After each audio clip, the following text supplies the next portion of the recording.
Well, hello everyone. My name is Dar Rath and I'm the pastor at Faith Lutheran Church in Port Elgin, Ontario, Canada. And each week I bring you a story that takes about 5 minutes to watch. They're written by other authors and stories that I find interesting. Some of them are funny and some of them give you something to think about. And that's the case here in this story. It's a book called One Story, One Song by Richard Wagamese, and I'm going to read you one of his chapters. And Richard is an Ojibwe from the Wagamese First Nations Reserve in Northwest Ontario. So, here's Richard. I've never been a graceful person, though I've always wanted to be, ever since I first saw Gene Kelly dance on television.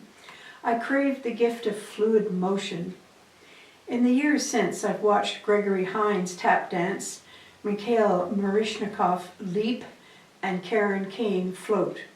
I would have settled for bending my body to the rhythm like the Soul Train kids did, but dance has never remained a mystery for me. I can roll my rump and shake my hips to a rock beat, but that's more tribal excitement than real dancing. Deb and I attempted to learn ballroom dancing once, but it was a disaster.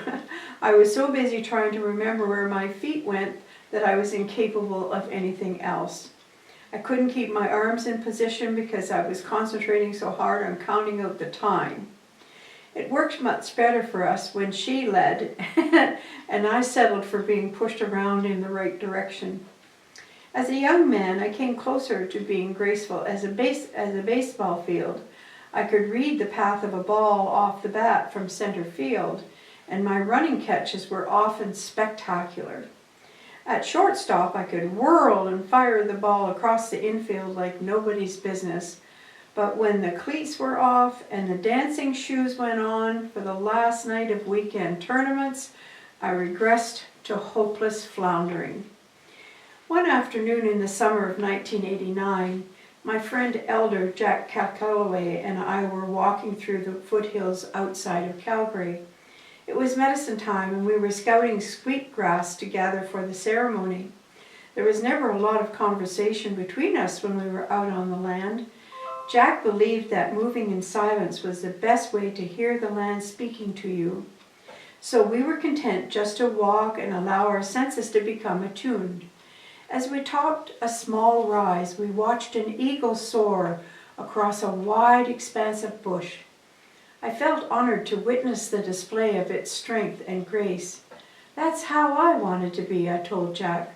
Graceful, just like that. He smiled at my words. We continued walking for a long time, and then Jack sat down on a log in a clearing and motioned me to sit beside him. Those times were magical for me. Jack would talk openly about the land, share stories and teachings about how the plants around us were used and what they represented for our people. I was rapt audience of one, and what he said to me that day has never ever left me. He said, "You will only admire the display. The important thing is how the eagle learned to do that." He explained that the eagle's grace doesn't come easily. The bird's flight looks effortless, but we miss the teaching if we see only the end product. Each eagle feather is made up of 1,000 tiny filaments, Jack said, and the eagle has to control them all, whether the wind is blowing or the air is still. Only that skill will keep the eagle aloft. Just as importantly, the eagle must learn how to see the world, reading the tree tops and the grasses for information. There are no flying lessons. One day the young eaglets stand at the rim of their nest with the whole world in front of them. They can hear the call of their parents high above.